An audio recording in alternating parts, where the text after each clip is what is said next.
Hi friends, welcome to my YouTube channel. आज हम 7वीं कक्षा की पाठ्य पुस्तक लहर 2 में सत्र 2 में यानी सेमेस्टर 2 में 7वां पाठ है कोयल। इस पाठ की लेखिका है सुभद्रा कुमारी चौहान। सुभद्रा कुमारी चौहान जो जीवन काल 1904 से 1948, 1904 से 1948। चित्र में क्या क्या दिखाई दे रहे हैं? इस ऊपर के जो चित्र के देखने पर पेड़ है, एक औरत है, बाल्टी से पानी उतार रही है, कुआं है, कुछ घर है, सूर्योदय हो रहा है, पहाड़ है, रास्ता है, पौधे हैं। इस तरह के इस चित्र में हम देखने पर यहाँ तोता है और बतख है, चिड़िया है। इस तरह के यहाँ चित्र दिया गया है। औरत क्या कर रही है? औरत कुएं से पानी अपनी बाल्टी से निकालकर घड़े में डाल रही है। यह चित्र जो ग्रामीण प्रांत के चित्र जैसा लग रहा है।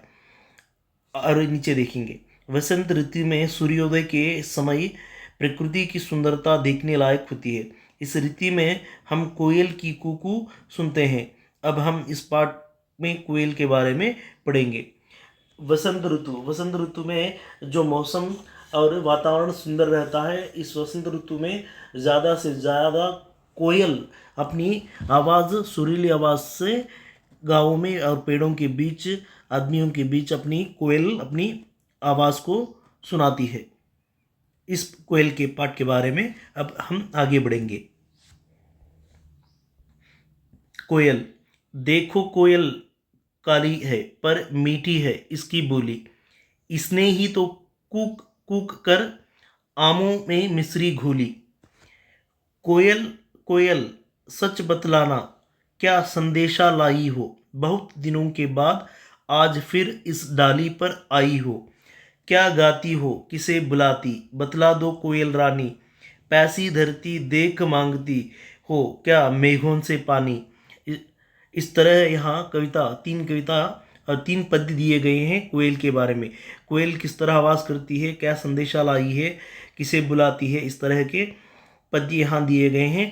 पहला जो चित्र यहाँ दिया गया है, देखो कोयल काली है पर मीठी है इसकी बोली, इसने ही तुमको कुक कुक कर आमों में मिश्री घोली। यहाँ आम के पेड़ के ऊपर जो कोयल बैठकर अपनी मिश्री यानी आम के जो गुठलियों को आम के पेड़ पर चढ़कर खा रही है। कोयल कोयल सच बतलाना, क्या संदेशा लाई हो, बहुत दिनों के बाद आज फिर इस डाली पर। यहाँ इस डाली पर बैठी हुई इस कोयल के बारे में, इस पर पद्य के बारे में दिया गया है। उसी तरह इस मेघों को देखकर कोयल क्या संदेशा, क्या गाती हो, किसे बुलाती है, बतला दो कोयल रानी, पैसी धरती, जो ये धरती है, धरती, पैसी धरती से क्या मांग कर लाती हो पानी। इस तरह के पद्य दिया गया है। कुछ पक्षियों के नाम बताइए। यहाँ कोयल एक पक्षी है, इसके अलावा और हम जानते हैं साधारण रूप से तोता, बतख, गौरैया यानी स्पैरो, उसी तरह मोर, उसी तरह कौवा। इस तरह के कुछ पक्षियाँ, बहुत सारे पक्षियाँ हैं, मैंने कुछ नाम बता दिया है। वर्षा की बूंदें कहाँ से गिरती है? वर्षा की बूंदें मेघों से गिरती है, आकाश से गिरती हैं। जब बादल आते हैं, बादल से वर्षा की बूंदें झड़ते हैं। कोयल काली होती है, उसकी आवाज़ मीठी होती है। कोयल कैसी होती है? कायल होती है। कोयल काली होती है लेकिन उसकी आवाज़ किस तरह होती है? मीठी होती है। उसकी कूक आमों में मिश्री जैसी मिठास घोलती है। जब हम आम खाते हैं, आम की गुठली लेते हैं, स्वादिष्ट होता है और मीठा होता है। उसी तरह उसकी आवाज़ भी उस तरह मीठा आवाज़ रहता है। कोयल पैसी धरती के लिए मेघों से पानी मांग रही है।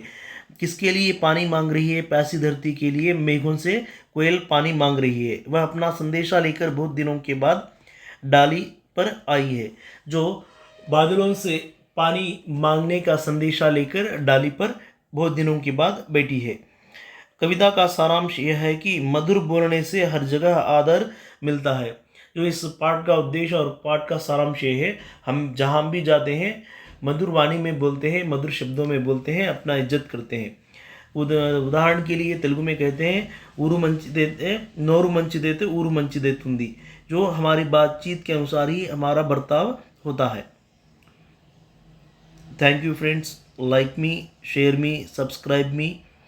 इस वीडियो को अपने मित्रों को भेजिए, सब्सक्राइब कराइए, लाइक कीजिए। Thank you friends.